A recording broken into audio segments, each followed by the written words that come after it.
I guess you could call this the sadistic love video because when I was 13 and I started noticing Dianne Rawson in the hallway at school and saying, hey kid, to her, and then seeing her over the summer coming out of Forest City with her family member, I guess her dad or uncle or brother-in-law, whoever, while I was on the way in with my parents.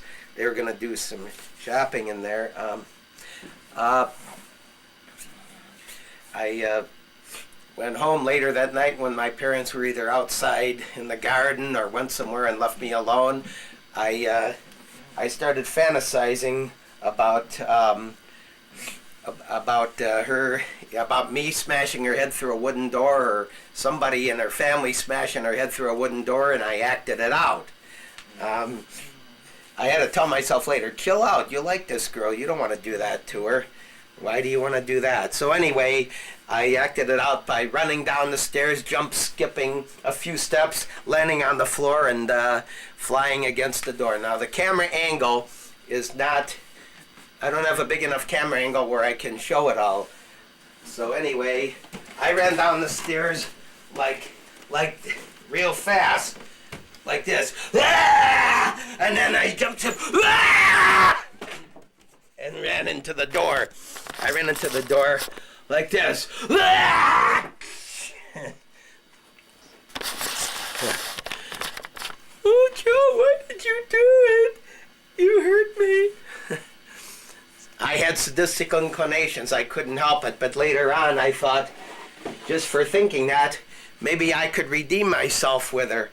So I started making funny noises in the bowling alley to get her attention. But she was just sitting there ignoring me while everybody else had their eyes on me. I wish one day I could ask her about it, and if she remembers, she could tell me why.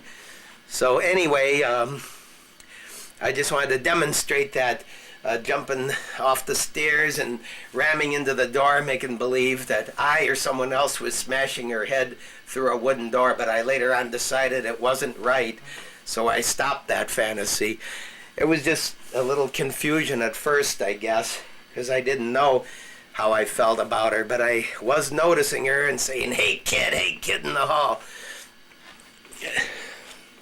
That's why instead, when I saw her at the supermarket right after school started, during the first month of school, September, I started snapping my fingers and singing Twinkle Twinkle Little Star in a high voice like Alvin the Chipmunk, then saying hey kid as she went out the door with her mom, and they both ignored me. But the following week I went to the bowling alley because I found out she bowled in her elementary school league, the same one I was in the year before when I was in that same grade school with her. And her mom was giving me funny looks. She never said anything to me about it or anything that she knew I liked her daughter, neither did Dianne.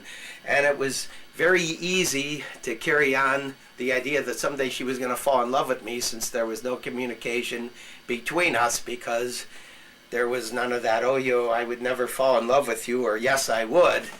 So anyway, one time, Mrs. Rawson did speak to me briefly, asking me where I lived out of the blue, and I told her 217, and she said, we used to live on 219. I checked it out in old city directories, and sure enough, they used to live down there. In fact, right across from a boy who I was in school with in first grade with, and went to his birthday party, and then went over there one or two other times and hung out and played, like kids play. And I think I may have seen her in the yard and went over there and tried to get to know her at the time. I'm not sure, because not sure my memory serves me correctly, but I think it's possible. And then I was told to leave or chased out of there by her mom or dad or whoever, but I'm not sure on that. So anyway, this is the sadistic love video.